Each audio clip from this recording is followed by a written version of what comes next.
Hello, everyone. I know it's been a while, and I'm so happy to see everyone. Sorry, I don't look super happy. I tried to. I'm so bad at like communicating when I'm not going live, but I did post a little thing today explaining my prolonged absence. Mm. My prolonged absence, and I basically had bronchitis. And I know every single time you see me, I'm like, hey, here is the reason why I haven't been live for 2 weeks or something. But I think it's actually been a week and a half. I had really bad bronchitis, like to the point where I couldn't breathe. I was doing some like some short lives on TikTok because it's way less setup and preparation and stuff. After I had like started feeling better, I have an inhaler, and yeah, it's been a fun little journey with bronchitis. So, but I'm back. I'm feeling much better. Still not 100%, but that's just because I'm the type of person who like never fully recovers and is like, "Oh, today's the first day that I feel better. I'm going to go back to work." And with my bronchitis and shortness of breath and all this stuff, I'm going to climb 3 floors to go to my studio to record where it's actually cold, and then I just get worse and worse and worse, which is also witnessed by I needed to like run an errand today, and the place where I needed to go was like closing in 15 minutes. So I jumped in the car and I like drove there, and I was just wearing a sweater because I was like, oh, it's just from a car. And then there was like no parking in front of the place. So I had to literally run 2.5 minutes away, which doesn't sound like it's a lot or far, but when you have like when you're sick and you're just wearing a sweater in negative temperature, it is a lot. Anyways, I'm just really bad at like taking care of myself. But I'm doing much better than I was doing. And my bronchitis is also doing much better than I was doing. I went to the doctor probably for the first time in my like adult existence in a while, instead of just like self-medicating and like I don't know, half medicating and half taking care of myself. I actually went to the doctor, got a diagnosis, got some stuff prescribed, and I've spent this entire weekend at home. I literally did not leave. I left yesterday for a very short period of time because I needed to get more meds and some like garbage bags and stuff like that because I ran out. And I didn't even like actually leave. I just went to the garage without like going outside, and then I parked in an underground garage in a mall that had both a pharmacy and like a place where I could get some household items. So basically, I didn't necessarily even leave for outdoors. I just left my apartment. But yeah, I feel much better, and I think it was a very needed solution to actually take care to take time and recover. I've also finished the entirety of Sex and the City during this weekend because it's a show I have never really watched consecutively. I've only seen like separate episodes here and there. And yeah, this is the first time that I actually watched the whole series. Oh my God, I freaking hate Carrie. For every one of you who watched it, I don't understand how she was the icon in the 90s. She's literally the most toxic person that I have ever seen on TV, being veiled as someone non-toxic. So yeah, this is how my weekend went. You can imagine I was working a lot at home too, and I was like, though I was sleeping a lot as well, and I was cleaning and stuff like that. But at the same time, obviously in the background, there's that playing. So yeah, hi, good to see all of you again. Thank you, Paul. Thank you, Dan. Both of you, that's very, very sweet of you. I really, really appreciate it. If you're on TikTok, then just know that I'm also streaming this on YouTube and Twitch, although my Twitch is not super active. I just decided why not. I haven't really streamed on Twitch at all in the past like year or so. So yeah, I'm on TikTok and on YouTube. If you prefer either of the platforms, you can switch. If you didn't know this, also, I really want to thank Dan for gifting 5 memberships to my YouTube channel to people. And I would like to thank Paul for the £3 super sticker because I really appreciate it. I normally don't like mentioning this, and I'm still getting used to it. So sorry, I'm going to be giving you a whole speech before I say this for the first couple of times. But if you have the ability to send gifts or super stickers or memberships, either as a live subscription on TikTok or as a membership subscription on YouTube, or gift it to someone, I really do appreciate it. It really does help me a lot and goes a very long way to help support my journalism, because this is part of my income, and my income is very, very low. And this is also very, very low. I barely make anything on social media. So literally anything is really helpful and really amazing. So I really do appreciate everyone in general, but also everyone who sends gifts or gets memberships or sends memberships to people. I really, really do appreciate that. Also, oh my God, Ozzy. You're a member for 11 months. Look at that. Round of applause. That's hi. That's a long, long time. Thank you. Thank you so much for doing that. Also, give me 1 second, you guys. I realized I do need my inhaler, because it's totally fine when I'm not talking so much, but once I start talking a lot, I do still have shortness of breath. So let me go grab that really quick. I will use it, and then we can have an uninterrupted, conversation and news and whatever. Just give me 1 second. You can, observe part of the dogs over here. For those of you who haven't seen me in a while, we have 2 dogs now, not 1 dog. If you don't know the story of the second dog, I'm also happy to tell you. 1 sec. I'm also, I have my microphone with me, so you actually should be able to hear me even if I'm not there. But I'm gonna grab my glasses, and I'm gonna grab, I always forget to wear my glasses because I don't necessarily need them unless I'm like reading comments all the time, because they're small. Yes, Simi. How can we help you? Sit. Okay, I'm back. Hi, Nick. Hi, Jean. Oh, wow, it's so much better. I'm also going to say my round of hellos. Just 1 sec. Also, to those of you with asthma, this thing tastes horrendous. I feel so bad for you for having to constantly do this your entire life. Like, I only need this for the bronchitis, but this is awful. It's horrendous. I hate it. Okay. So, hello, everybody. Hi. Oh, United Europe. Hello. Hi, Charles. Or not a botter. Hi, Karen. Hi, Casanova. Hi, Demon Orb, my absolute favorite handle on YouTube. Hi, Prexis. Hi, Elvin Archer. Hi, Leathercat. Hi, Legend Zero. Hi, Andreas. Oh, Germany. Guten Abend. Or guten Nacht. Well, no, guten Nacht is more of like a I wish you a good night. So guten Abend.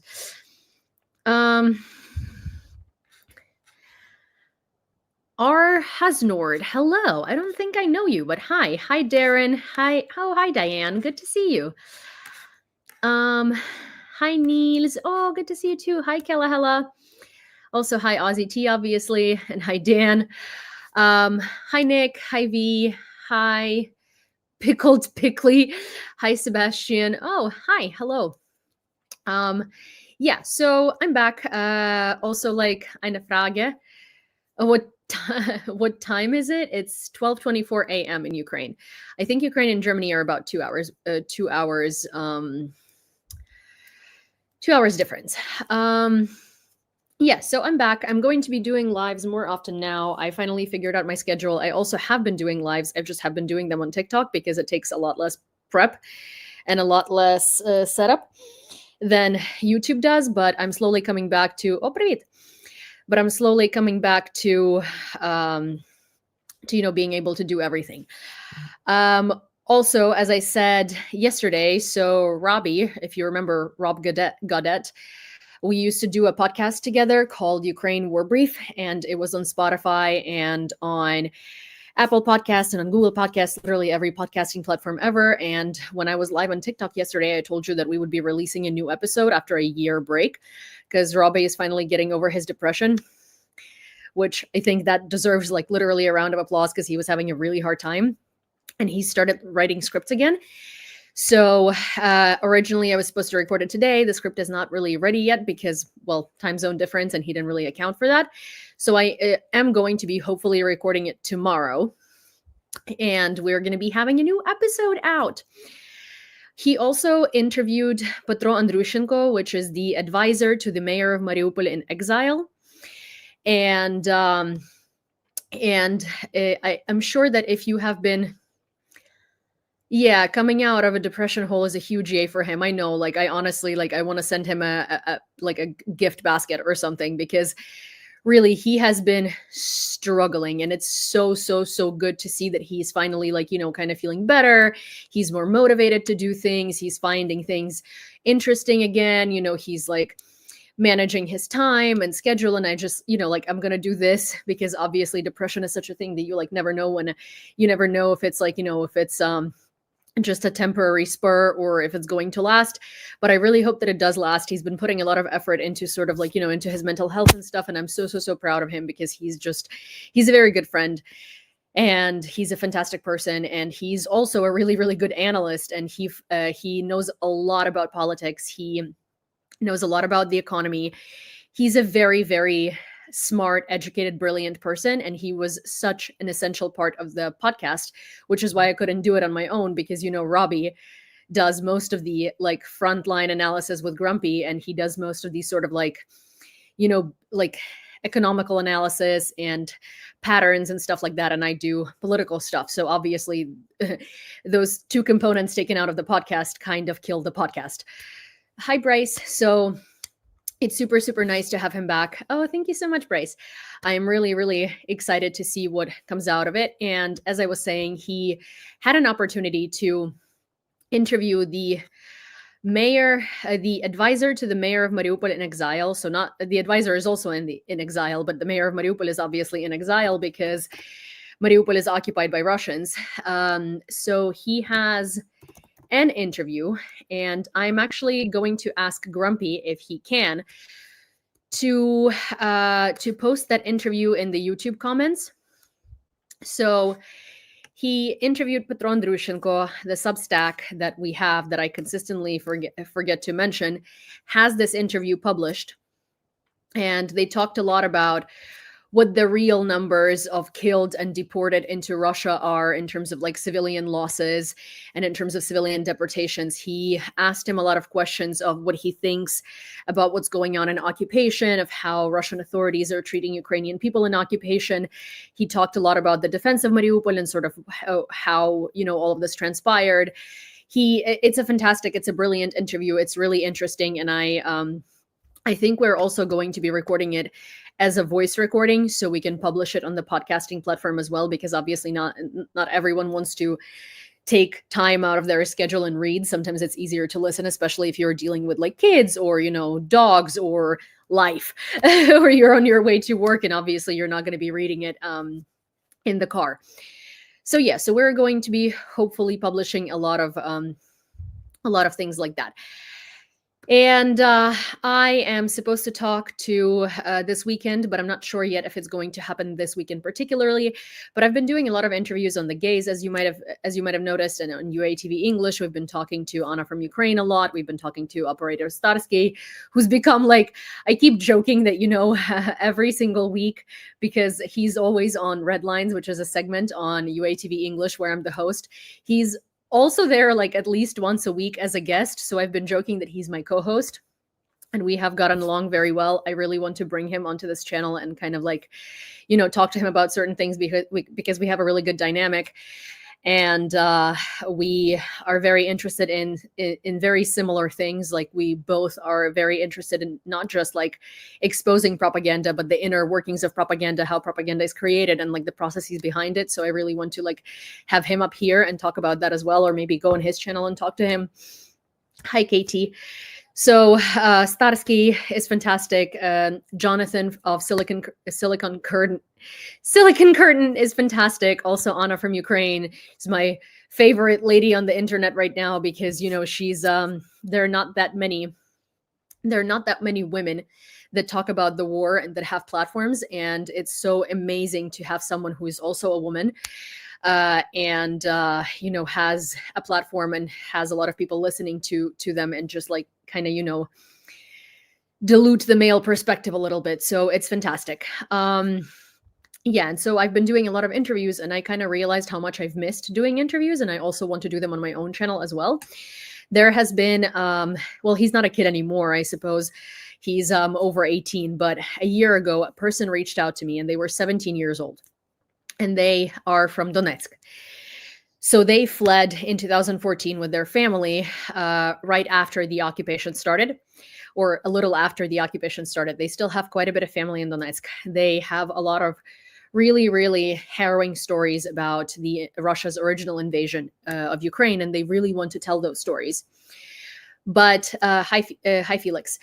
But so because they were 17 years old, I was uncomfortable interviewing a 17-year-old without like their parents' permission. And I don't know if they found it very weird to kind of ask, their parents and have this like whole thing.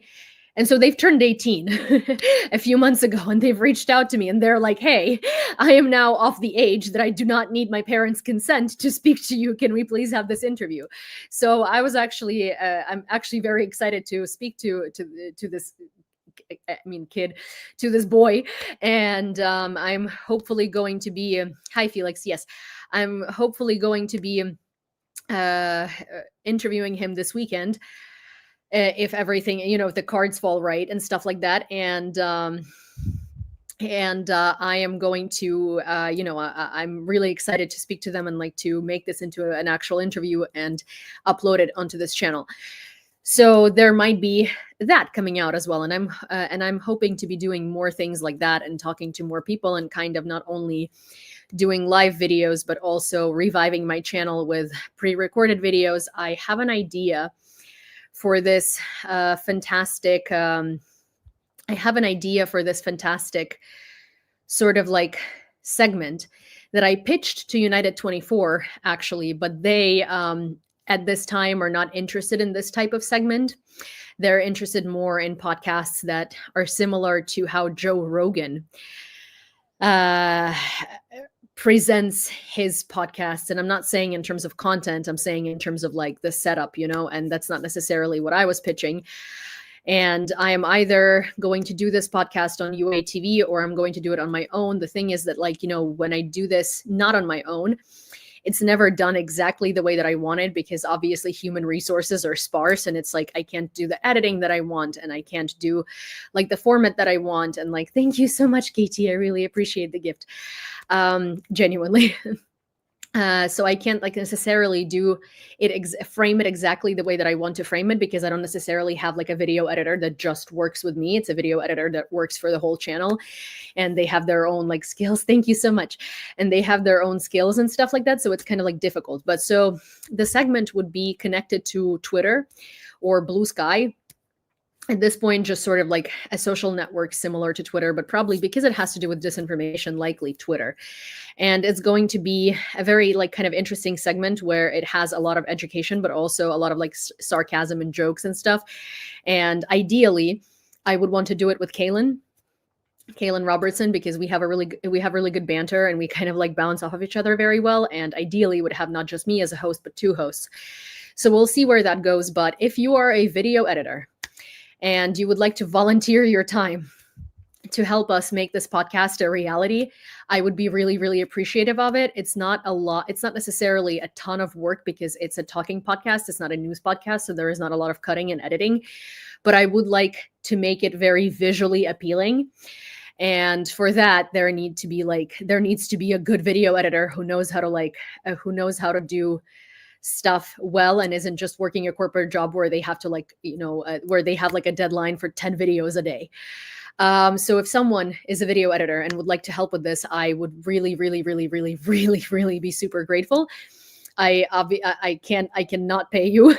It would be a volunteer type of project unless it makes money. Yulia, are you on Blue Sky? Yes, I am on Blue Sky. I am, I think, on every social media network. I'm on Threads. I am on Instagram. I'm on YouTube. I'm on TikTok. I am still on freaking Twitter for now, but that's only because, Ukrainians can't necessarily afford to quit Twitter because there is still a lot of information floating around there. And I feel like if we just quit, then it's going to continue getting a worse and worse conservative echo chamber. And at least when you talk about Ukraine, you still have communities on Twitter that, that have an easy sort of way of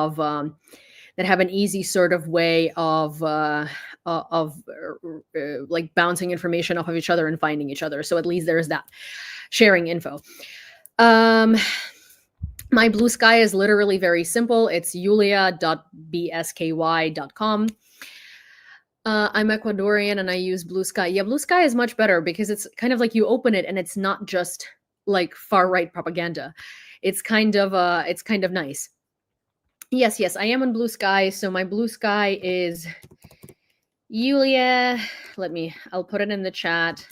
Yewleea.bsky.com. And I need to start posting there more, although I have been posting there as much as I can. What is Blue Sky? I feel old. It's the new Twitter. It's the Twitter without Elon Musk.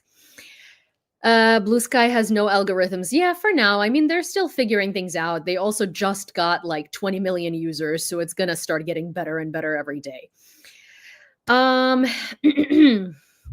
Okay, so Blue Sky, please. I don't tweet. I mean, yeah, I am on Blue Sky. Hey guys, I'm on Blue Sky. Okay, I'm on Blue Sky. Also, Kalahela says I follow Jake Bro and Ukraine Matters too. I think I've spoken to Ukraine Matters before. I'm not sure.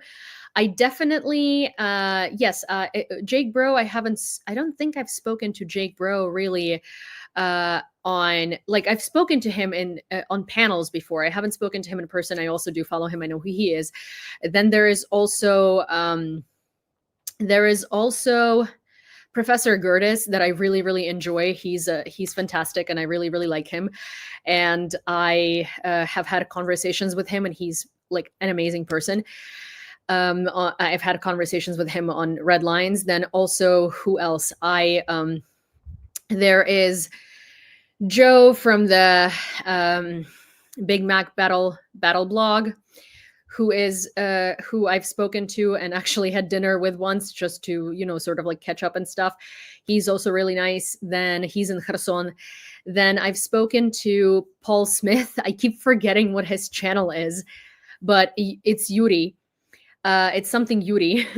And he's also really, really great. He used to be in Kherson and used to fight in Kherson, and now he's back in the United States. And then we also have, I mean, there are so many really great people that I have met through Red Lines and through Burning Questions. And thank you, Carrie. And through just simply like, having these conversations about politics in Ukraine. It's been amazing. I also really want to invite Robbie onto Burning Questions or onto Red Lines to talk about like economical things from the standpoint of the economy. But the thing is, like, I think, and it's an interesting consensus, but we've been seeing that there are very few people interested in like looking. Let me see something. I don't understand if it's my neighbors or if it's just air defense has been going off. Oh, yeah. Okay. So I had no clue. But there have been Shahed drones flying around this entire time, and I thought that I absolutely like skipped out on the fact that the air alert went off again, because it was on and then it went off, and then I didn't realize it went on again. But I think there are like Shaheds being taken down, intercepted, and that's the noise I'm hearing. I'm also like, so I have a funny little situation happening in my apartment. I have two sets of new neighbors. I have new neighbors upstairs. There was no one living there for like 2 to 3 months, and now they've moved in. And I have new neighbors to the side, and I only have neighbors upstairs and to the left, because to the right there is no one. I'm a corner unit. So both of these neighbors are couples, and half the time I legitimately do not freaking know if something is like falling from the sky or if these people are having sex upstairs, because they have sex so freaking much. It's not even funny. They've also moved in recently, so obviously they're buying new furniture, and they're very often like, mounting things, drilling things, I don't know, putting up new drawers and stuff, and like I don't even know, but these people also have a lot of sex, and I mean like so much. I'm so happy for them. They have a very healthy sex life, like good for them. But like when it's happening at 3 a.m. and I just hear their bed like knocking on the wall, I don't know if it's them having sex and it's the bed hitting the wall, or if there is something in the sky being shut down. So they have been giving me a bunch of headache with that. And then my neighbors to the side, they just argue all the time. And I didn't realize that I had the same.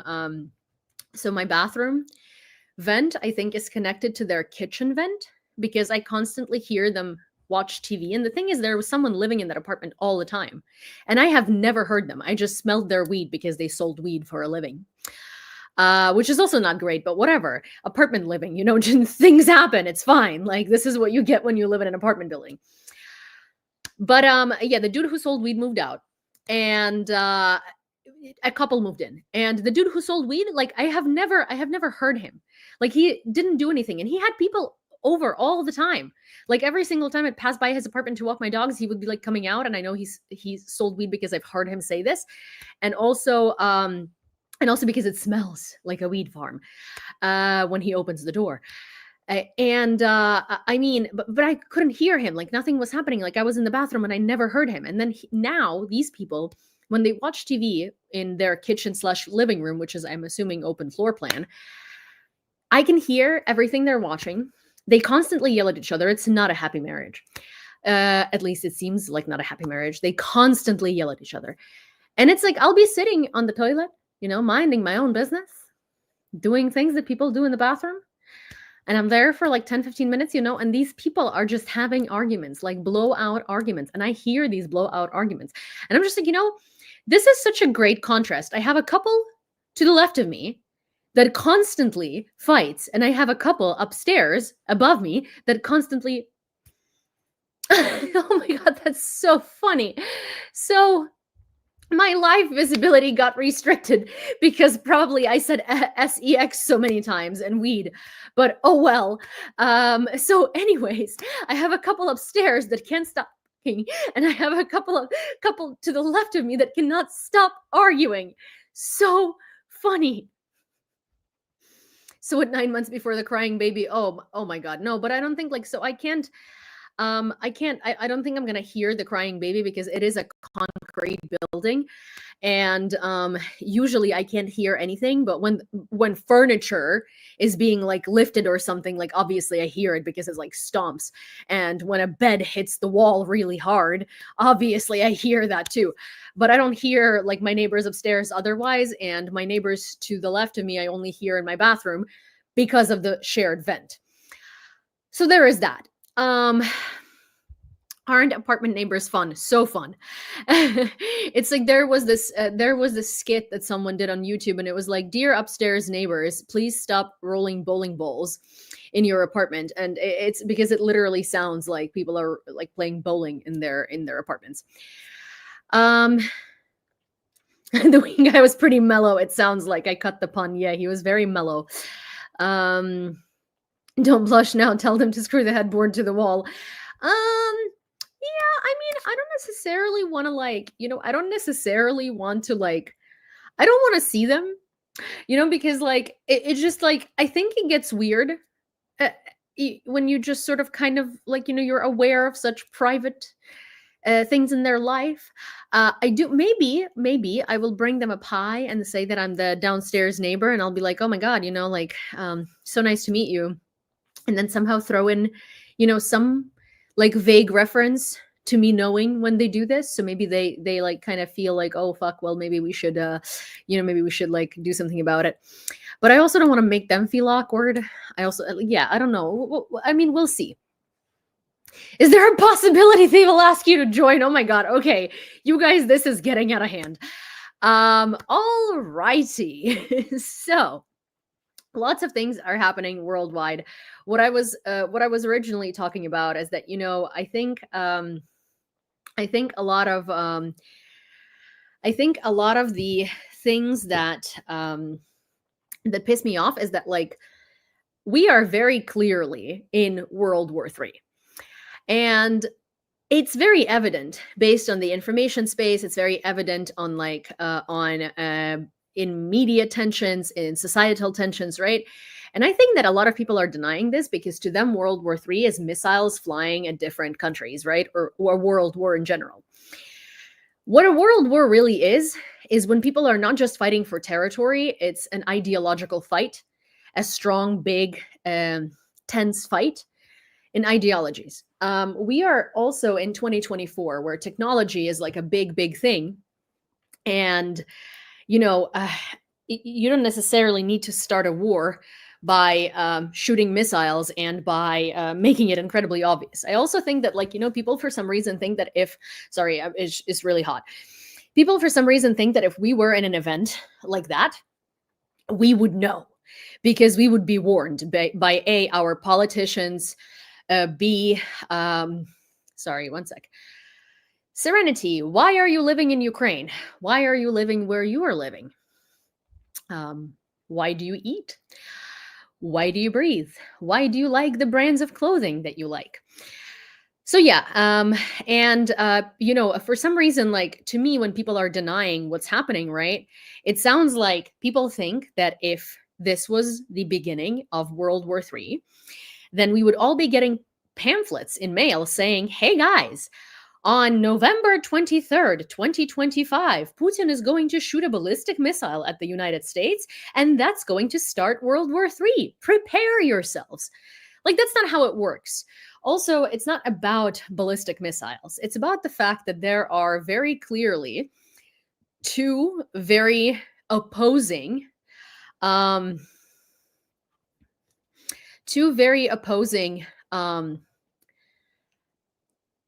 power dynamics here. There are the countries that have been notoriously dictatorial for decades against the countries that have notoriously been democracies, right? And there is a lot of tension. The war is obviously only fought on the territory of Ukraine, but if you look at World War II, it also wasn't immediately fought all over Europe, right? So Russia wants the United States to be destroyed. And Russia is creating a lot more ideological tensions in the United States than there were before. And the reason why they're doing that is because they know that to fight a world war, having the United States be included in this war and functional and able is going to be the demise of them. So for them, it is very critical to create so much problems in the United States that they have their own problems and have no time or ability to help Europe or anyone else. Do you think the Russian invasion of Ukraine was the start of World War III? Yeah. I'm genuinely curious. Do you have family there? Is it dangerous there? I'm Ukrainian, born and raised. I was born and raised in Lviv. I moved to the United States when I was 16 years old. I've lived in New York for 13 years, 13 and change. I moved to Kyiv 10 months ago. 10 months ago, and my family has always lived here, but I've been the only one in my family living abroad for a long time, and then I moved because the invasion changed a lot of priorities for me. I never thought I would ever actually move back to Ukraine, because I just simply have built life somewhere else and life happened. But then again, the invasion changed my priorities quite a bit. World War I and World War II did not announce themselves to the public beforehand. They unfolded organically because fascist totalitarian dictatorships insisted on seizing the lands and resources of other nations. Yeah. What do you do? Where are you working? What do you mean? I work in media, and I work in media. Yeah. As a political reporter. So Sorry, I lost it. Yeah, it's kind of like, the interesting thing is, right? So when, hi Carlos, Ukrainians also did not know that on February 24th at 4 a.m. there are going to be bombs flying at us, right? Like we didn't know that was going to happen. We obviously knew that something might come because we saw the tensions, we saw Russian troops at the Ukrainian border, and there are signs, there are telltale signs. And I think that telltale signs here are the equivalent of Russian troops at the Ukrainian border knowing that something is going to go down. For the world is Russia meddling in politics and Russia creating tensions and Russia paying a lot of money for media warfare, information warfare, and all of that. And I think it's important to recognize that because a lot of people are just like, that's too far-fetched. That's too far-fetched. It's not too far-fetched. It's reality. And these are the signs. And one of the things that dictators really want that works for them is divides in societies that they're trying to conquer, because then the society is not united, and they're not going to resist so much, and they're not going to pose much defense. If you look at the United States at the moment, it's probably one of the clearest examples of how Russian propaganda has worked its magic, because we have two camps of people. And they don't just disagree, they hate each other. And it's a really, it's huge. And that in itself could be called a civil war. And that's something that Russia wants to do to the United States. So the United States is too preoccupied dealing with its own shit and can't deal with Russia, right? There was actually something very, very interesting that I saw today. And it was a girl on TikTok freaking out about this article that she read.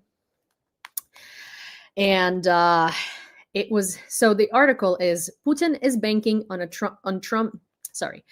Putin is banking on a Trump win for his new world order. Donald Trump's nickname in the Kremlin, ? The American Gorbachev. Officials believe his chaos will be the downfall of the US. And the reason why they're saying, right, that he's the American Gorbachev is because Gorbachev let the Soviet Union collapse, and obviously Putin hates him for it. And they think, and the idea behind this article is to be like, oh, the American empire will fall, right?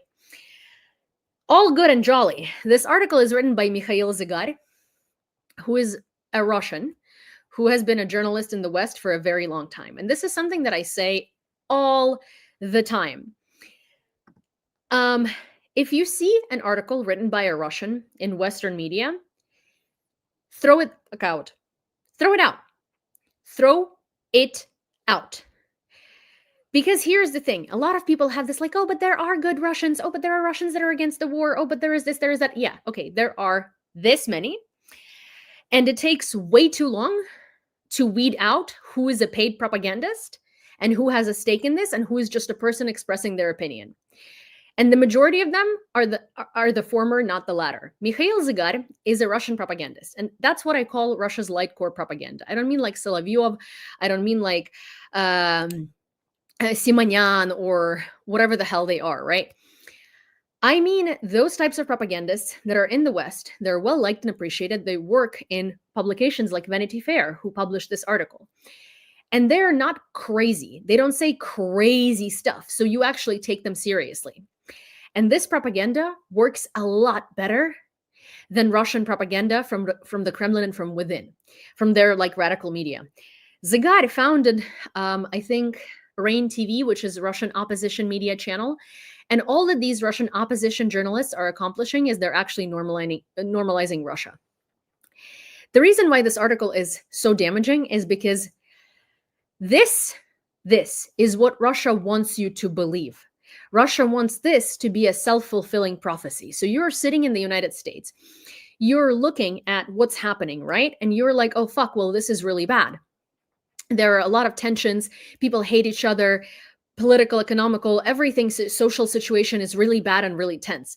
To you, it looks like the US is collapsing, and Russia wants the US to collapse. So they write an article saying Donald Trump's nickname in the Kremlin is Gorbachev. Officials believe his chaos will be the downfall of the US. They plant that seed in your mind because they want that to become a self-fulfilling prophecy. This is not what's happening yet. But they want you to despair. They want you to read these articles and believe in them. They want you to read these articles and act on it in a way in which a normal person would act, which is not by helping and which is not by doing something, but by being desperate and falling into despair because you feel like you're hopeless and nothing can be done. There is no nickname for Donald Trump in the Kremlin. Yeah, he's chaotic. Yeah, he's a shit. Yeah, it's absolutely beneficial for Russia for him to win the election. Yes, he's a loose cannon that does crazy stuff and wants to, and has dictatorial tendencies himself because he just wants to be a tsar, right? And he just wants people to it's ego and money. He wants to be president for the title of it, not because he wants to do things, not because he's interested in changing things, not because he wants to do good or bad things. Really, he just wants to have the power to do these things, and he wants people to listen to him because he's Mr. President. He's an egomaniac. And that type of stuff is very, very beneficial for Russia. It's not even like Russia installed him. Russia definitely helped him win the election with information warfare, not because they paid him to be there, not because they created him, but because a type of person like Donald Trump is incredibly beneficial for Russia, and he runs an oligarchy, which is what Russia is. He appoints people to positions because they're his loyalists and they're beneficial to him and their friends, not because they're good in those roles. But this is not it yet. There are still, people, there are still other powers in the government. There are still opposition. There are still elections, hopefully in 2026. There's still a lot of change that we can make in order to avoid this happening, right?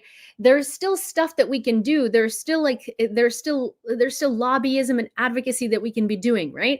But because things are already so bad, it feels desperate. And Russia wants you to feel like there is no way out. And people like Zagar write these types of articles to confirm your thinking. I've noticed this interesting thing.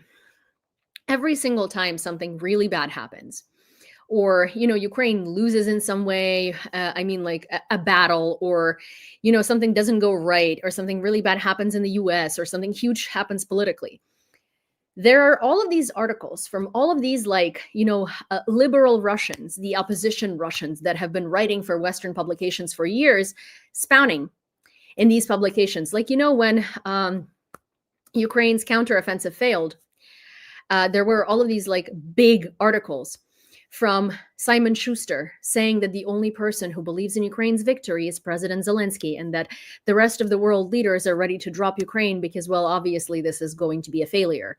It's been a year and a half. No one dropped us, right? But they're writing these for them to become a self-fulfilling prophecy because they want you to think that that's what's happening.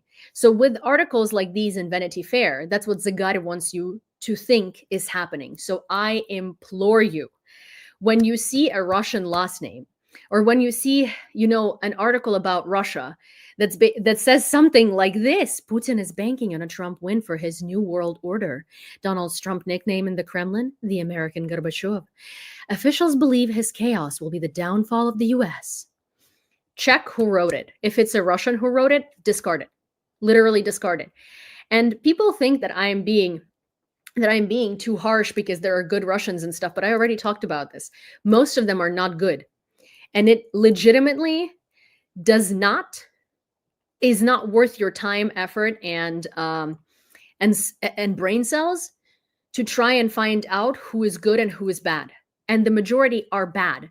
So it's just a lot safer to discard these articles and not read them and not read anything written by Russians, because it's just not the time and place. And also a lot of them, even if they mean well, they have an inbred imperialism that they don't understand.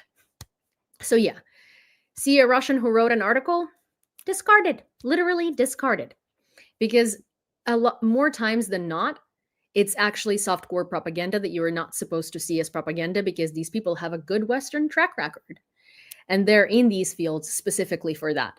So they could be unbiased, but they're actually working for the benefit of the Kremlin. So yeah. Also, hi, Anna. Hi, Sharp B Flat. Also, hi, Brian. What is your opinion on the status of the collapse of capitalism and the lack of politicians' ability to solve the inequality issues, especially in the US? Oi, I mean, here's the thing, right? Like when we're talking about economy as a whole, I talk about things from the perspective of the geopolitical situation in the world, not just concentrating on within the framework of the war in Ukraine, right? The US has a lot of issues. No one is denying that the US has a lot of issues. But the thing is, these issues are being perpetuated by Russia as a problem unique to the US. Like, rich people are getting richer and poor people are getting poorer, and rich people around the world, and rich people this, and rich people that, and poor people that. But the thing is, this is not unique to just the US. This is the same everywhere. The elites rule, unfortunately. They have special privileges. It's there are a lot of inequalities and there are a lot of things to work on. This happens in Ukraine, this happens in France, this happens in Germany, this happens in the UK, this happens everywhere, and probably in a lot of these countries like the UK on the same scale as in the United States. But the thing is, it wasn't that the target here is the United States. So these tensions and these problems that were already existent in the society were taken and multiplied and blown up to much larger proportions. And because they already existed and they were being exacerbated, they're now much larger than they were before. So that's what I think. Yeah, of course there are issues, and of course, like it's not even capitalism. Like you guys, capitalism is kind of like an economical order in most places worldwide these days, unless you're unless you're a dictatorship, or unless you're a dictatorship, pretty much. These are always, economic systems are always going to change. They're going to change every like 100 or 200 years or so, because at some point things just get to the boiling point and they don't work anymore. And then you have to adapt and you have to change, and it's normal. It's unpleasant, it's unfortunate, but it's normal. But capitalism is not a way it's an economic strategy. It's not. People consistently keep conflating capitalism and democracies, or like as if it was the way that countries are being governed. But that's not what it is. Capitalism is economic. Democracy is political. There could be, these are they're connected now, but these things are just being taken out of context and put in the context in which they don't belong. Yes, capitalism is not necessarily working. It's not working for the working class because it makes rich people much richer and people that don't have that much money poorer. And that's a system that just needs to be changed and adapted. And government limits on capitalism are required. Monopolies are bad. Competing is required. Exactly. There we have it. There needs to be adjustments and adaptations, but that's not how people are portraying it, because unfortunately, a lot of people who are talking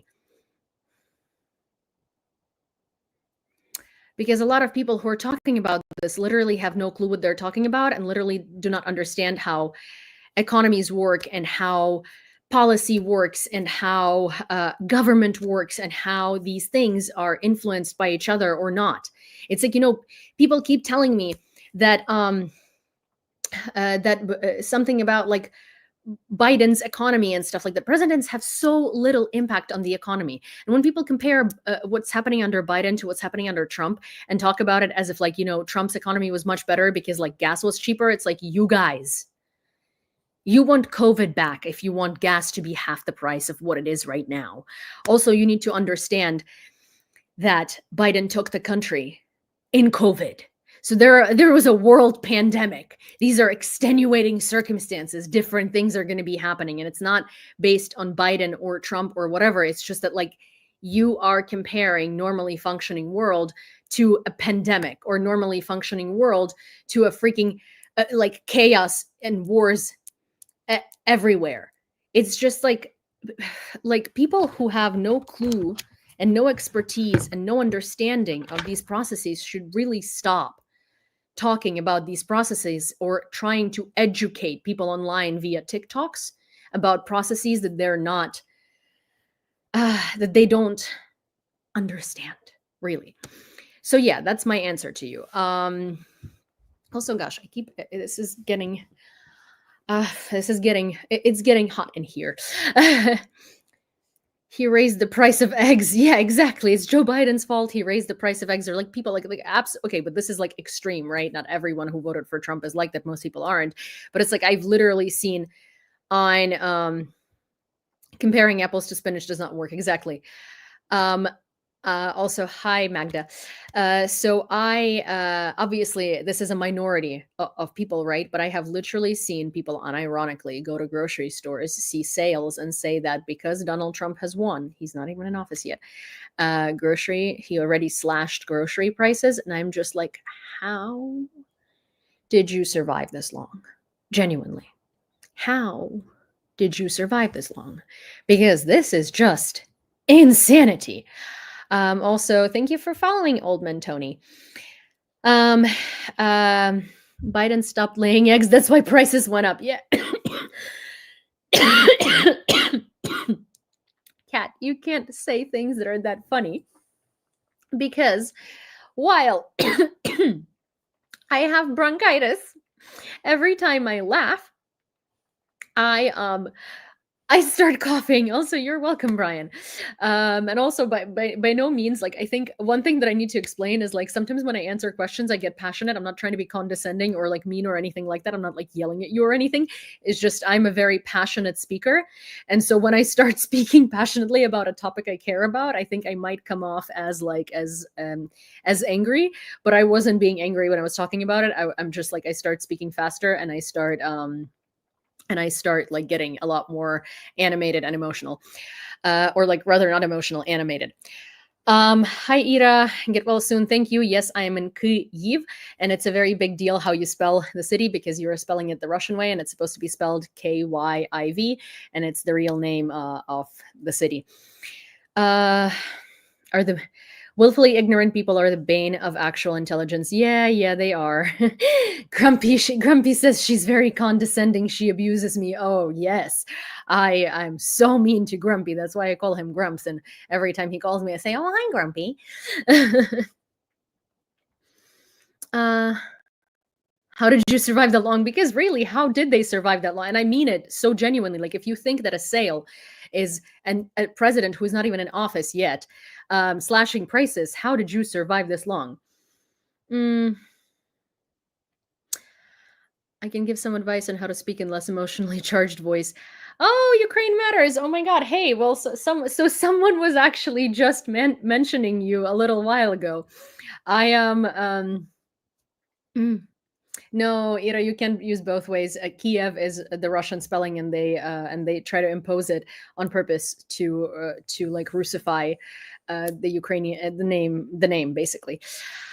Also, yeah, so sorry, I get distracted so much, ADHD, but apparently we have Ukraine Matters in the chat here on YouTube, and that's funny because we were just, well, not just, I think like maybe 20 minutes ago, but we were just mentioning you because I was talking about all the people that I have had the opportunity to talk to on red lines, and people were talking about who they follow to get Ukraine updates and Ukraine news and all of this stuff. And you were mentioned, and I said that yes, I've heard about the channel, but I don't think I've actually spoken to you. So, so yeah, like in a context of like like this. So I was just saying, and we were talking about other channels. I do appreciate it. I don't necessarily. So I can collect myself when I need to, in terms of like when it's an official interview or when I'm like, or when I'm talking. Or when I'm talking in like a more official capacity, but I actually prefer to be very open and honest and sort of myself and emotional on my channel, because that way I guess it's more real. But I do really appreciate the offering of help. Normally I can do that when I'm working, but I think I actually prefer to be more emotionally there. I just try to also let people know that I'm not trying to be mean to them. I am just a very passionate person, and I use a lot of hand gestures when I speak. And also really good to see you on the channel. Yulia, daily rhetoric from Russia to use nuclear weapon to strike Ukraine. I mean, this rhetoric has existed this entire time and it never changed. He's famous for his rants. He's an expert. Oh, well then. Maybe we can rant together sometime. Maybe we can use a lot of hand gestures and stuff, and there could be just even more emotional charge in the on screen. But yeah, so wait, there was a question. I want to put it on screen because, of course, if I don't, I'm going to forget what I was even answering. Okay. Daily rhetoric from Russia to use nuclear weapons to strike Ukraine is a show of power. First of all, nothing has changed. The rhetoric has been daily for 2.5 years now. Yes, they changed their nuclear doctrine. It's just a document. It doesn't mean anything. Do you really think that if nuclear doctrine wasn't updated and Putin was like, I want to use a nuke, people would be like, well, sir, sorry, but actually in our nuclear doctrine, like no one cares about their nuclear doctrine. It's just like, it's just Russia using these. Russia also doesn't care about paperwork. They're just using this to scare the West. Also, Russia used the ballistic missile. So I'm going to call it an ICBM, even though the range of this missile was an IRBM, right? Which was intermediate range. But it wasn't actually, it's not like Russia created a new missile and the missile was intermediate range. It was a Rubezh missile, which is an intercontinental ballistic missile. And they, in a computer, changed its range and took off the nuclear warheads off of it because it has the nuclear capacity and named it Oreshnik. So it literally is a missile that already existed that was an intercontinental missile that they adapted to be a mid-range missile. So this is what happens, but for the purposes of being I don't know, in line with the Western media and with the Western rhetoric, it was an intermediate range missile. Yes, Rubezh. Hi, Jahar Dadaev. Oh my gosh, good to see you. They use it on Dnipro, right? And they didn't use it for anything other than scaring Europe and other than the likes of Joe Rogan in the US to start saying, look at that, Biden is going to drag us into nuclear war with Russia because he allowed long-range strikes into Russia from Ukraine. Like, Russia has been using nuclear-capable weapons in Ukraine for 2.5 years. This is not the first time a nuclear-capable weapon was used. It's the first time a weapon capable of reaching the entirety of Europe was used. In fact, it wouldn't reach the United States because the range was updated to be able to reach the whole of Europe. So in fact, this was a show of power to show that he could use this nuclear capable weapon on Europe. This had nothing to do with the United States, but the media picked up the fact that it's a nuclear capable weapon, not that it was an intercontinental or an intermediate range ballistic missile, right? Again, it's not the first time Russia uses nuclear-capable weapons in Ukraine. This is just to show you how the media twists the narrative and how people like Joe Rogan and Tucker Carlson use that in order to manipulate your perception. The UK and France also allowed us to use long-range weapons in Russia. Also, we've talked about this actually in the episode of Red Lines today with Anna from Ukraine and with Jonathan, and Anna made a very good observation where, oh my gosh, sorry, why is my ADHD so bad today? Anna made a really good observation. We talked about this entire subject today and the subject of of using these weapons and of what it means and how it's being used and stuff. It's like, first of all, these countries have already been wanting to give us this permission for a long time, but they couldn't because some of their missiles like Storm Shadow have US components. Also, we have used weapons like that, just not long range, onto Zaporizhia, onto Kherson, onto Donetsk, onto Luhansk, right? And in Russia's constitution, all of these oblasts that they invaded, they have indoctrinated into their constitution as Russian territories, new Russian territories, and their status is the same as the old Russian territories. So that actually goes against Russia's narrative that this is Russia's land and it's the same in value and everything and in rights as the rest of Russia. Because clearly, when we strike those areas that were Ukrainian but Russia occupied, they don't consider this an invasion of Russian territory. But when we do it in Kursk or Bryansk, suddenly it's now Russia's territory and it's now an escalation, right? Hi, Jonesy. So this is the thing. It's like, this is nothing new. This is nothing new, and this is nothing that hasn't happened before. Russia just wants to scare people and undermine American support even more, because obviously having Ukraine be able to use long-range weapons creates very, very large logistical issues for Russia. Because Russia has to move their storage facilities, their airplanes, their missile launchers further back, which creates logistical issues and which creates issues in everything, really. Here's also another thing. When people say, oh, Ukraine struck Russia and that's why Russia launched the ICBM, Russia has been striking Ukraine with nuclear-capable weapons for 2.5 years now. Ukraine is striking back, not striking Russia. Ukraine is not making the first move. Russia has been doing this, and Russia has done all of these horrendous things for a while now. Ukraine is not the culprit here. Also, destroying Russia and destroying Russia's ability to launch these weapons, aka giving Ukraine permission to long-range strike, is going to minimize the ability of Russia to do anything to you in Europe or in the United States. It's funny how people, for some reason, fail to understand that if you let someone get stronger, then they're gonna attack you. But if you weaken them to the point that they can't attack, they're not gonna be able to attack you. How is this math not mathing for so many people? Hi Taz, hi Gord. Oh my gosh, so good to see you. So many of you guys that I haven't seen in a while. Also, you guys, let me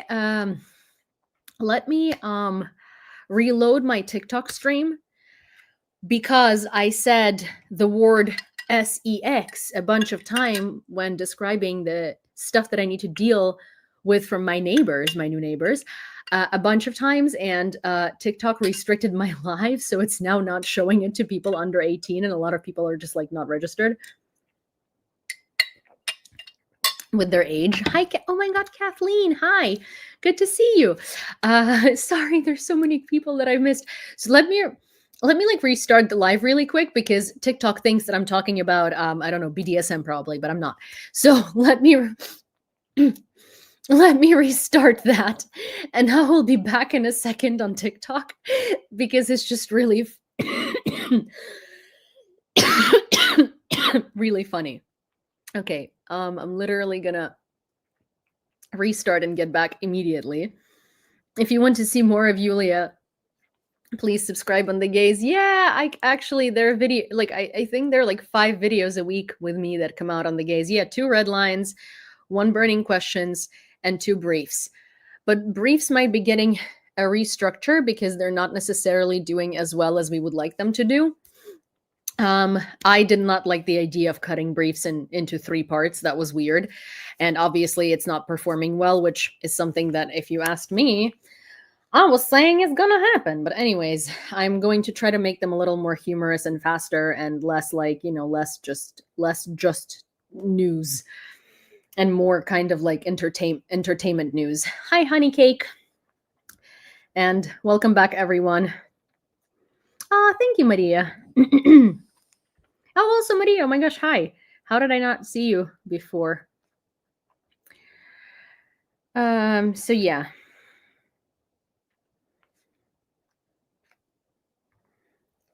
Oh, interesting.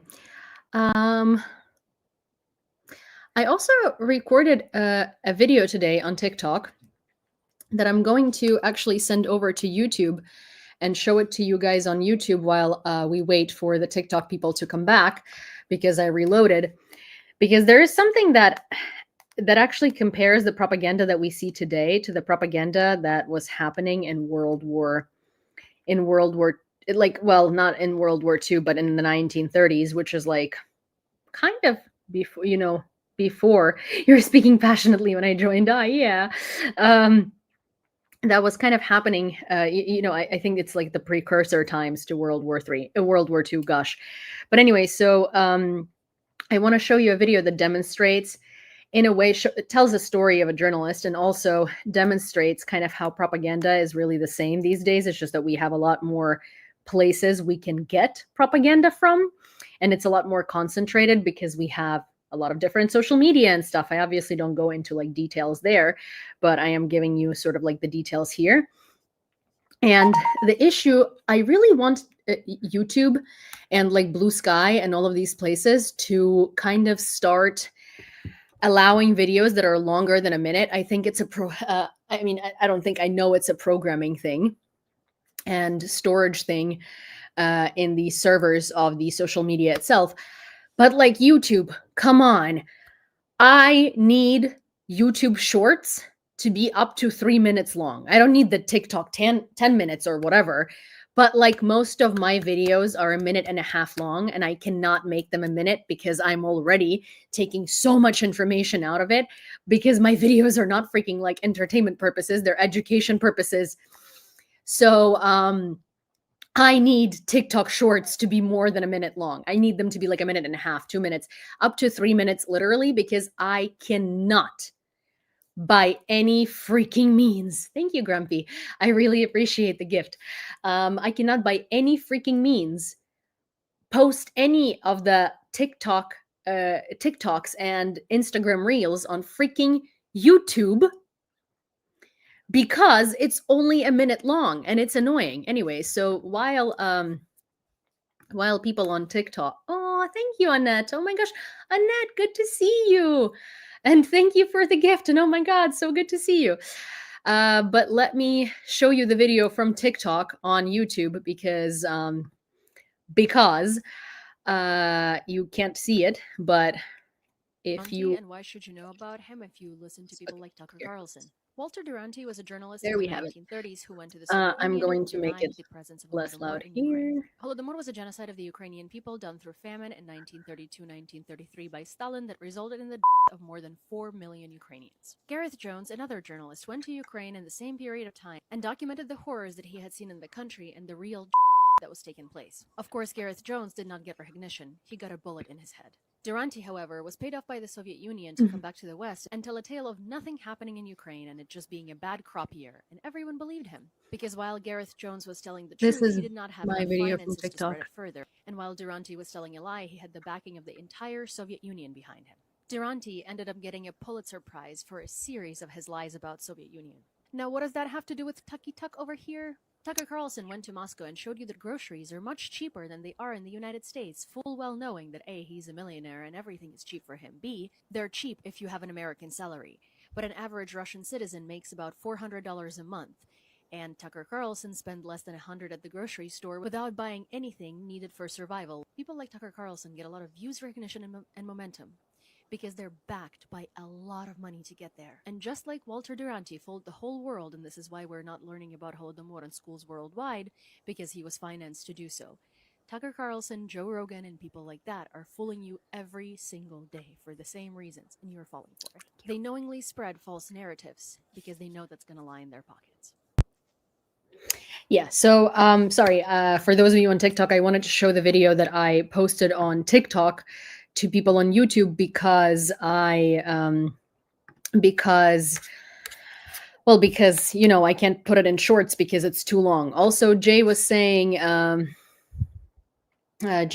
has a question, and here's the question: if an intercontinental missile is launched, how much time do you have to cover in a shelter?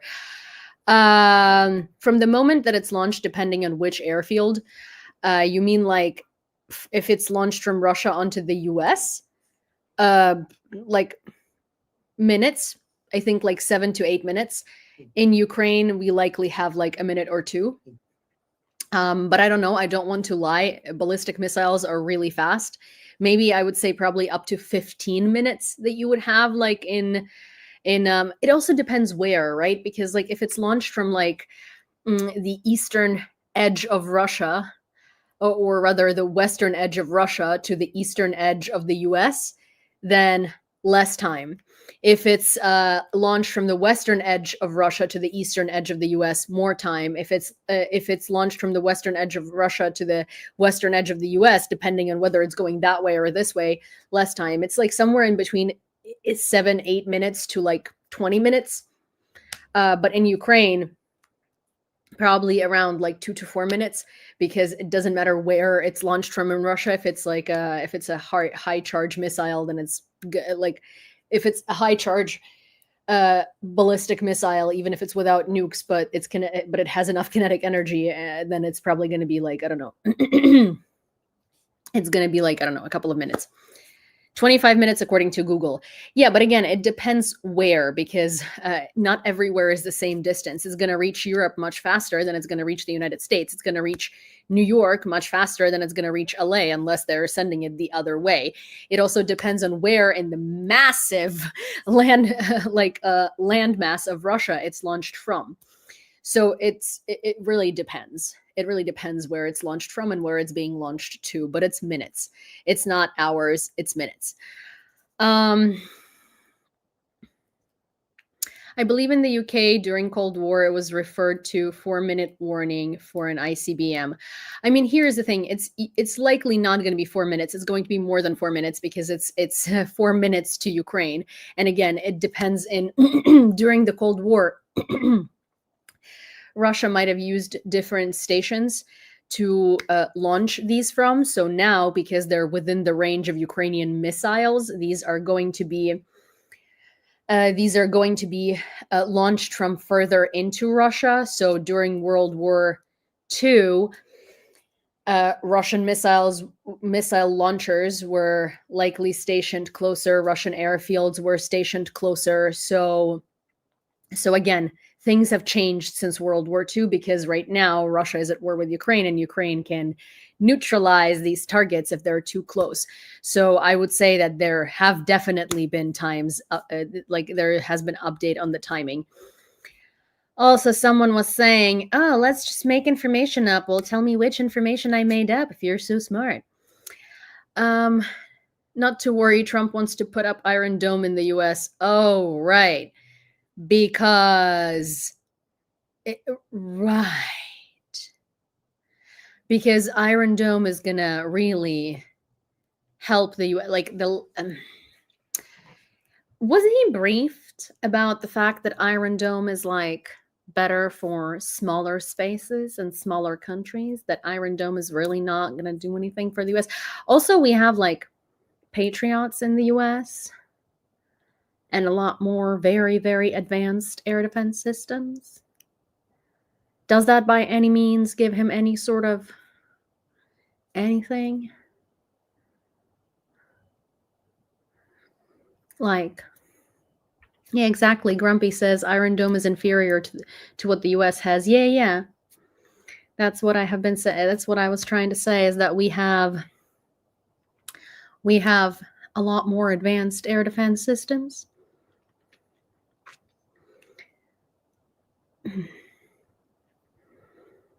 Yeah, I mean, bless his heart. Bless his heart.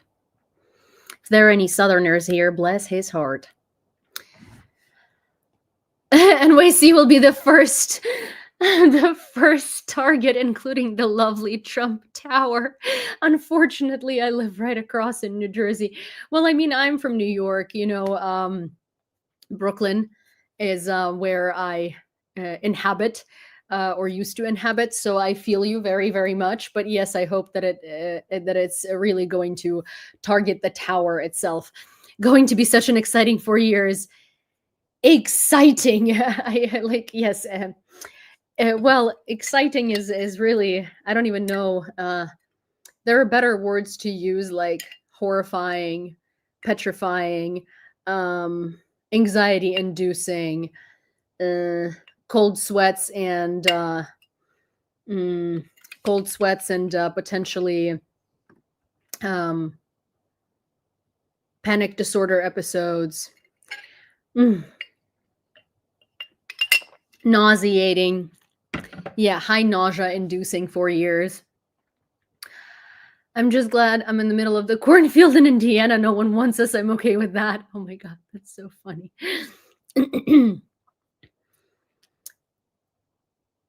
Mentally and emotionally draining. Yeah. Mental health draining. Oh, hi, Charlie. Thank you. Exciting times. That kind of excitement I could live without. Yeah, I cannot wait for. See, here is the interesting thing. Herojem slava. Here's the interesting thing: the people that are like hardcore, like diehard MAGA fans, right? When grocery prices are going to double and gas prices are going to double, and their children are not going to be able to get their medication and insurance anymore because Trump does not care for autism and other disorders, right? It's going to be funny because some people think they're going to learn a lesson, but I bet you that these people, hi TikToker, I bet you that these people are not going to think that this is Trump's fault. They're going to think that the prices have doubled because Joe Biden authorized long-range missiles to Ukraine. And I wish I was joking, but they will find any excuse.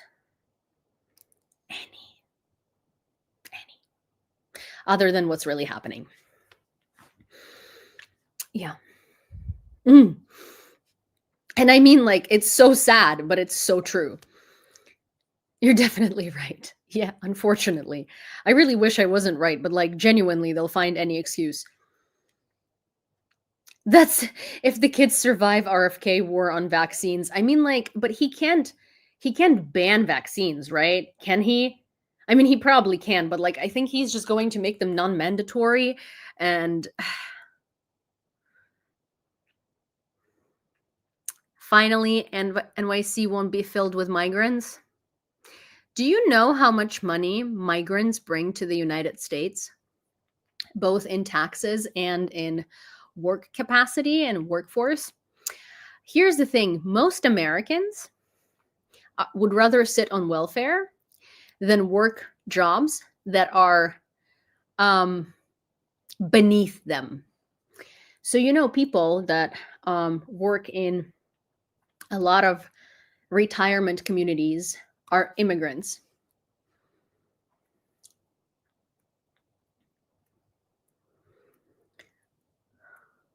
You know, and they take up jobs.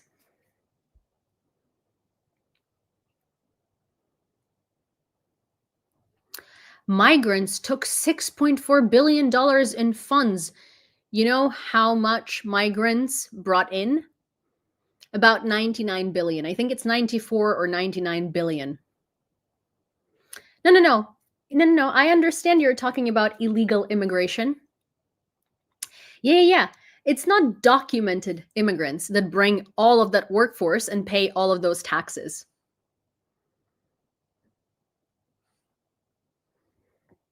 Yeah. Like, is this person okay? We know. No, the person just wants to appear as if they're a lot more aware of everything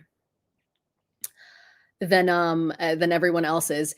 Yeah, I'm aware. See, the thing is, you have no idea what immigration is like because you simply are not an immigrant in the United States. I am. Right now, I'm not in the United States, but I am an immigrant in the United States because I'm a green card holder. You're not an NYC, you're not aware. First of all, it's you are, not your. Second of all, are you? I'm not going to use the word, but I am a Ukrainian immigrant into America. I'm a green card holder and I've lived in New York City for 13 years of my life. Have you ever been to New York City? I think maybe you visited for like the ball drop on New Year's Eve, but I've literally lived there for 13 years. I am very aware, baby. This is a very wrong person you're talking to. I'm also an immigrant myself. I am a documented immigrant, not a migrant.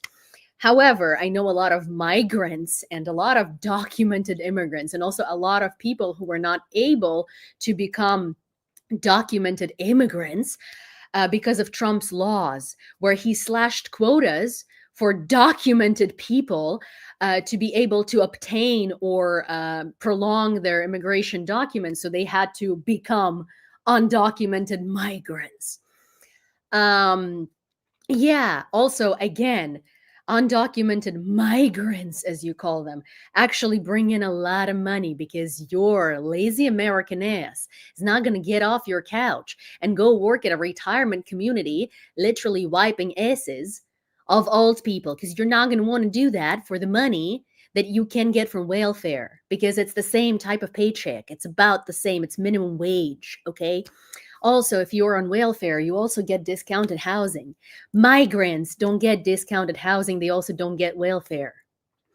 Also, instead of just yelling liar and have Donald Trump's face on your account, invite me up, let's debate since you're not educated. No, I don't do debates. Sorry, brother. But also, yeah, no, I am educated. I actually have a bachelor's degree and I have 2 of them, double majored, and yeah, since you, here's the thing, I I am an immigrant and I know how immigration works because I actually had to go through that process. And as an immigrant to the United States, I had to learn everything there is to freaking learn about immigration. Um,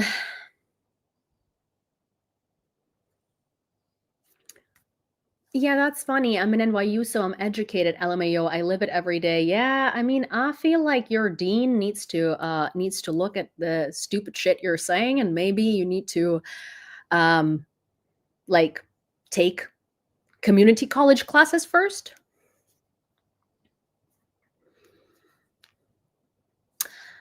Yeah, see, literally anyone can say that they entered at an immigration firm, and literally anyone can come up with a background for themselves, but provided that you legitimately know nothing about what taxes undocumented people pay and what they're able and unable to do, you clearly are not educated on the matter. And I also would contact your immigration firm and I would have a chat with them. Maybe they should take that credit off, because I'm assuming they gave you college credit for that internship and you really don't deserve it. Anyways, I'm sorry, this is so funny. People are saying don't feed the trolls. I love the trolls. If you have an asylum case, first of all, it's not a asylum case, it's an asylum case, because you can't do a asylum because it starts with a vowel. But yeah, like, I mean, clearly you're not an NYU for English, so why would you know how to spell? Why would someone accept it? Why would someone care about spelling when they're accepting someone's NYU application, obviously? But yes, I know that if you have an asylum case, you're a documented immigrant. Yeah. I'm aware. I'm aware of that. You're in Stern Business School and you had a law internship. That makes a lot of sense. Immigration law internship. Yeah, right. That makes a lot of sense. So much sense. It also makes a lot of sense that you don't know how to spell for someone who's in NYU, because I do think that they require, I don't think, I know, they require a pretty high score on SATs, and English is a part of SATs, so good job on there, buddy. Anyways, point is, I know a lot about immigration, thank you very much, and you are proving to not know anything about it. So I think this conversation is done and over with. And no, I'm not going to be inviting you up, because if you want to go debate someone, you should go to a debate live. This is not a debate live, but I do find it very funny because I love trolls and they absolutely lift my mood every single time I have to talk to them. It is kind of like talking to a piece of cabbage, really. Anyways, you're spreading misinformation. No, I'm not. Because if you actually went and looked up how much taxes undocumented immigrants pay and what types of job undocumented immigrants hold and how much that helps the economy, you would not be saying this stupid stuff.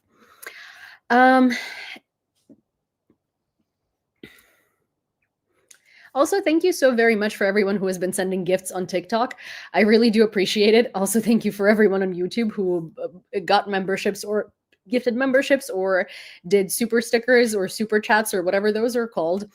If you have the ability to sign up for the live feature on TikTok right here, or gift it, because now you can also gift it, or if you have the ability to sign up for the membership feature on YouTube or on Patreon, or contribute in any way through gifts or or supers or whatever, I really, really, really appreciate it, especially if it's the memberships, because while gifts are a one-time thing, memberships help you kind of understand what your situation is like every month.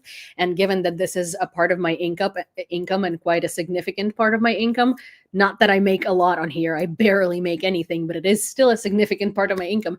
It does really help when you guys sign up for memberships, because that way you know when you can, they're repetitive and they're monthly, so you know what your general picture kind of looks like. Any news from Ukraine? Hi, Carol. Well, yeah, we've been talking sort of about the general political situation and Ukraine and the war and everything all together for, I think, about an hour and 30 minutes now. There hasn't been anything super significant in Ukraine at the minute. There have been a lot of kind of things happening internationally. I am recording the brief tomorrow. Is life cheaper in Ukraine on an American salary? Yes. That's actually a very, it's a question that requires, oh, thank you, Ian. Thank you so much for subscribing to the live feature. I really, really, really, really appreciate it. Thank you so very much. And also, you guys, if you have memberships and you haven't renewed them and you have the ability to and want to renew them, please look into renewing them, because a lot of the times when you are a member and you come into the live, it'll be like, oh, this person is going to lose their membership benefits, whatever. And if it's not a subscription, then it doesn't auto renew. But then I also don't want to assume that you want it to auto renew anyways. Please don't listen to me. But if you have the ability to do the memberships, please do the memberships. They really help me and I really, really appreciate them. Sorry. Have you heard about the memberships? Anyways, wait, there was a question. Providing aid for people in need. Yeah, there are a lot of fantastic people on social media that do a lot of really good, that provide aid and do a lot of really, really good stuff.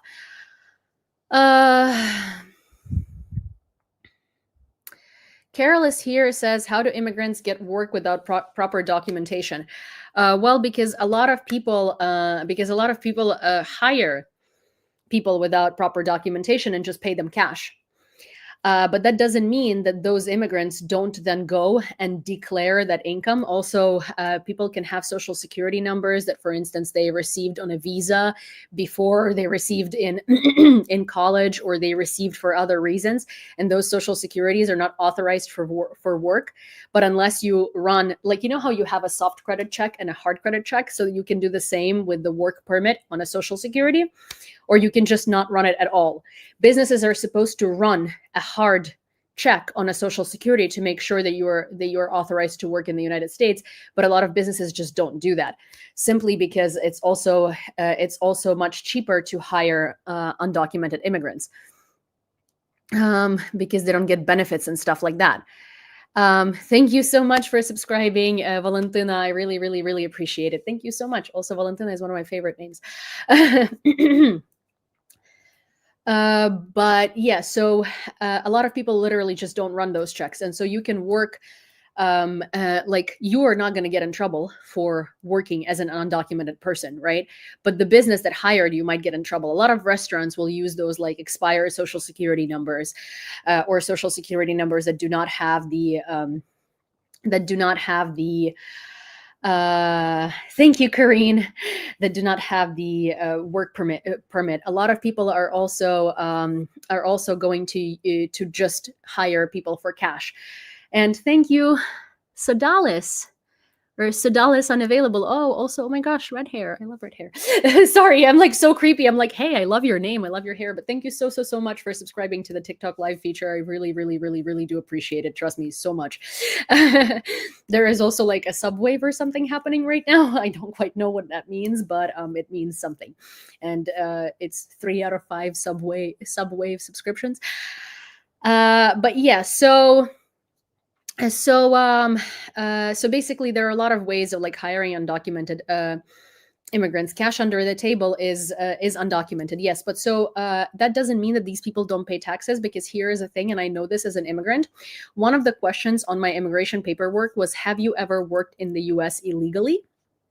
And have you paid taxes on the work that you have done illegally, right? So this is the interesting thing. So I have never been in the US illegally. but I have had jobs during the limbo period of time between my work, between two of my work authorizations, and I was receiving money. And if you lie about that, or you lie about having paid taxes, or you haven't paid taxes on that money that you earned, your application can be denied. And in a lot of cases, it does get denied, not because people were working while they didn't have the permission to work, but because they weren't paying taxes and because they lied about working.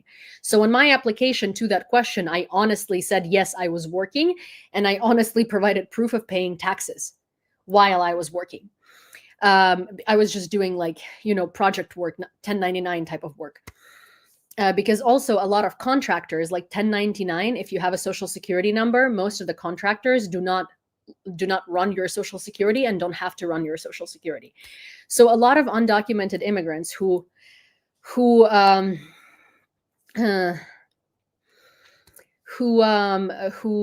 worked without having a permission to work will pay taxes on the money that they make, because they know that at some point, when they're able to apply for a green card or for a legal status, they might literally get denied simply for lying about working. And here is the self-fulfilling prophet, and here is like the circle jerk here. You can say like, oh, but what if they say they were working, but they didn't pay taxes, right?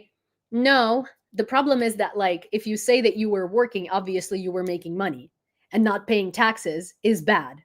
So there is that. So I hope that explains the entirety of the saga of how like working and paying taxes as an undocumented immigrant works. Now, again, I've never been an undocumented immigrant. I have always been legally on the territory of the United States. I'm also a green card holder. And, I've been in the US for a very, very long time, and I've lived in the US for 13 years. I absolutely, I consider myself quite American. But I have, for a short period of time in between my work permits, worked without having work authorization. And again, I didn't lie about that. I told the truth. So my caseworker for immigration knew that. And I did show proof of paying taxes while I was making that money. I showed proof of income, and yeah. So that's the thing. But had I lied about it, or had I not paid taxes, or had I said that I didn't work and try to hide it, and they would have found out, they could have denied my application. Plus spending money in USA, taxes are everywhere. Yeah. So there is that.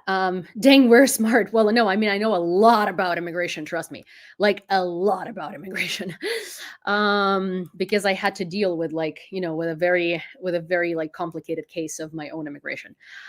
Okay, so also Niels, thank you so much for gifting all of those memberships for YouTube, specifically 5 memberships, and every one of you who got a membership from Niels, say thank you. Also, hi Martin, so good to see you. Oh my gosh, so many people that I haven't seen in a while here today. Hi Classic Car Guy. Oh my god, really, this is like such a it feels a little bit like a reunion, because there's so many people that I haven't seen in a while, but that's also because I haven't gone live in a while. Hi Nadia. And yeah, if the U.S. wanted to get rid if the U.S. wanted to get rid of illegal immigration, then it would have done so. But the thing is, illegal immigration is actually fantastic for the U.S. economy. There was a question on TikTok that I haven't yet gotten to answer, and the question was, if life is cheaper in Ukraine. So if you make money in America, then life in Ukraine is incredibly cheap, because a super nice apartment in the center of Kyiv with like beautiful views is probably going to run you $1,500. And I mean, like, Kyiv is the capital city of Ukraine, and it's going to be like a super nice dormant building, 24/7 security, like all of this stuff. You're going to have a beautiful apartment. It's going to be like super modern. You're going to have like heated floors and all of this crap. Also, like, like normal amenities in Ukraine are much more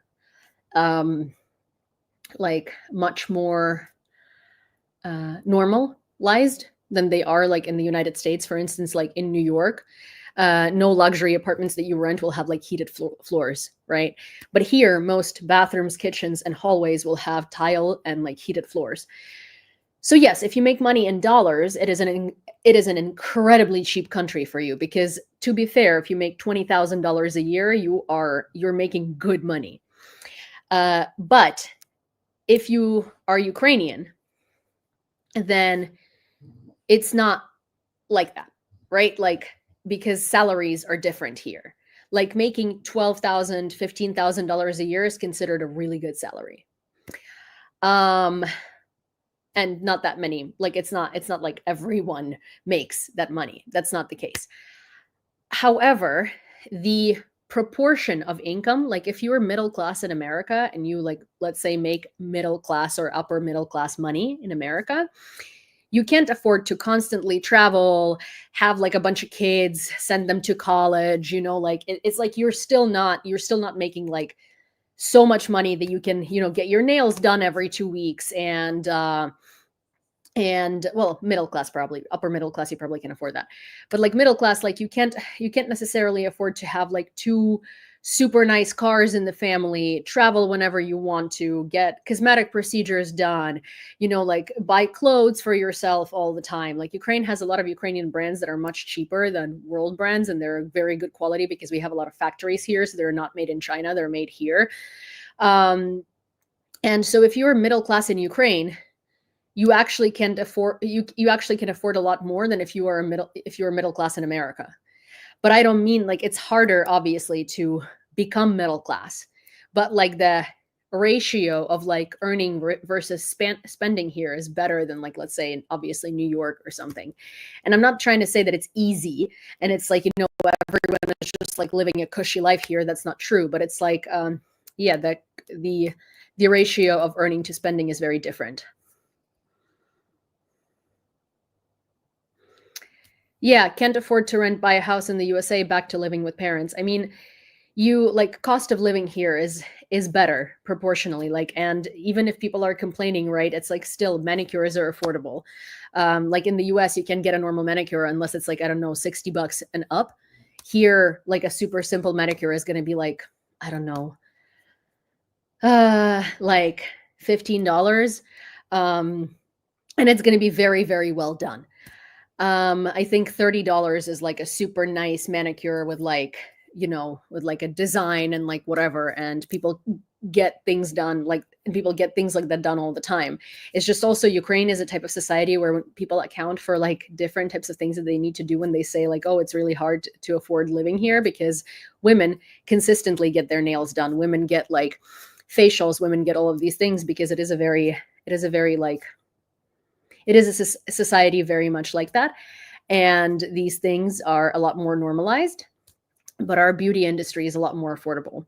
Like fillers and Botox are not going to be thousands of dollars. They're going to be $100 or $200. But also people feel like most people get this type of stuff done because it's also like part of culture, I guess, at this point.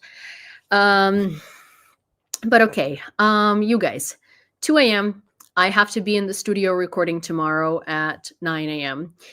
I do highly encourage you to subscribe to the live feature on TikTok or here on YouTube as a member, or on Patreon, or my PayPal and Venmo and Revolut are always working. And I don't, I really don't want to be like, hey, please, contribute at all. So if you can't, just disregard these messages, but I never do this, and I feel like I need to start doing this and doing this consistently, because this is part of my job and it is a big part of my bread and butter. So yes, thank you very, very, very, very, very much, everyone. We aren't waiting for 3 a.m. Why do we need to wait for to 3 a.m.? And thank you, Moises. Hi, nice to see you back on YouTube. I've had the luxury to immigrate through a direct family member. Aren't you afraid that Trump takes away your green card? I don't think he's going to be going after green cards. I also think that, like, literally, I am the least. Which platform gives you the most from a subscription? I think Patreon does. Patreon gives me the most from the subscription, to be honest. I think I think Patreon is the best in that type of terms, but it's also, it depends, like, honestly, they're all within the same kind of, they're all within the same sort of percent. It's a tiny little difference in percentage. Oh, thank you so much, Sedalis. Thank you so much. I really appreciate it. But yeah, I think that he's honestly, because he's racist and he's bigoted, I think he's going to be targeting I think it's going to be like quotas on Indian immigration and Indian H-1Bs. I think he's going to be targeting a very different sector of both documented and undocumented immigrants before he ever gets to people like me. And yeah, I mean, which is the best? Patreon. Yeah, Patreon is the best, but also, to be honest, again, like they're all within the same realm. So unfortunately, it's, you know, it's kind of like fortunate for me and unfortunate, but unfortunate as well. But that's the thing. It's like I don't know. I'm scared, but I'm also sort of like I think that knowing Trump, it's gonna mostly affect marginalized communities, unfortunately. Oh, thank you for following, you guys, and thank you for this live. I will oh, Mark, hi.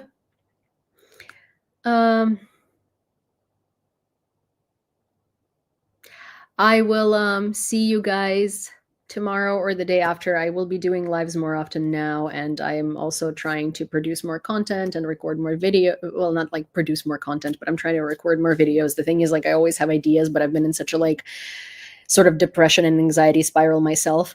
Also sickness and moving around and like going to Lviv and going to the US and doing all of this stuff. It hasn't really been very good for my productivity. Okay. Alrighty, you guys. I will see you soon, and thank you for being here. Thank you for the live. It was really good to catch up, and yeah, I'll be seeing you shortly. Bye. Good night.